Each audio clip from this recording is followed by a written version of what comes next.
Ang pagpapakumbaba ni Kristo. Hindi ba't masigla kayo dahil na kay Kristo kayo? Hindi ba't masaya kayo dahil alam ninyong mahal niya kayo?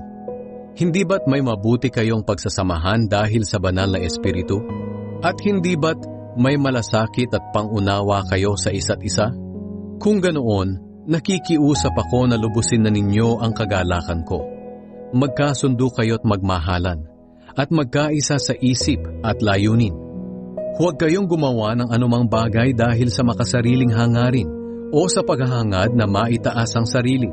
Sa halip, magpakumbaba kayo sa isa't isa, at ituring na mas mabuti ang iba kaysa sa inyo. Huwag lang ang sarili ninyong kapakanan ang isipin nyo, kundi ang kapakanan din ng iba. Dapat maging katulad ng kay Kristo Jesus ang pananaw nyo. Kahit na nasa Kanya ang katangian ng Diyos, hindi niya itinuring ang pagiging kapantay ng Diyos bilang isang bagay na dapat panghawakan. Sa halip, ibinaba niya ng lubusan ang sarili niya sa pamamagitan ng pag-aanyong alipin.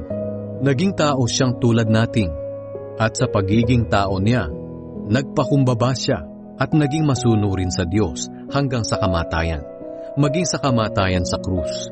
Kaya naman itinaas siyang lubos ng Diyos at binigyan ng titulong higit sa lahat ng titulo, upang ang lahat ng nasa langit at lupa at nasa ilalim ng lupa ay luluhod sa pagsamba sa Kanya, at kikilalanin ng lahat na si Hesukristo ang Panginoon sa ikapupuri ng Diyos Ama.